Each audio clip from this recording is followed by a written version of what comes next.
মাদিয়ানের মানুষ ছিল ব্যবসায়ী, বাজার ছিল ব্যস্ত, কিন্তু তাদের ব্যবসায় ছিল এক বড় সমস্যা: ওজনে কম দেওয়া, মাপে কম দেওয়া।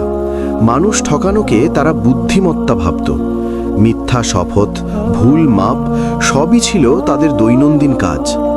ঠিক তখনই আল্লাহ পাঠালেন নবী শুয়াইব আলাইহিসসালামকে।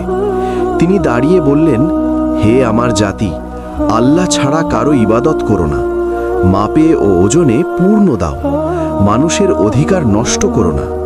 কিন্তু তারা হাসল, বলল, হে শুয়াইব, তোমার নামাজ কি তোমাকে শিখিয়েছে আমাদের ব্যবসা কিভাবে করব?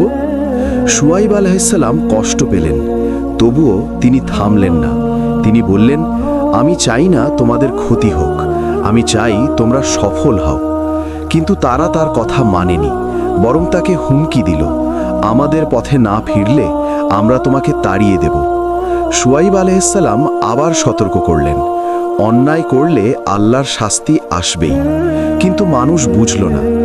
একদিন হঠাৎ করে আকাশ অন্ধকার হয়ে গেল, ভয়ঙ্কর শব্দে মাটি কেঁপে উঠল।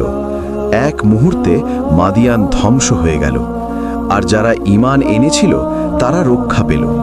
এই কাহিনী আমাদের শেখায়, সততা ছাড়া ব্যবসায় বরকত নেই, হারাম লাভ ক্ষণস্থায়ী।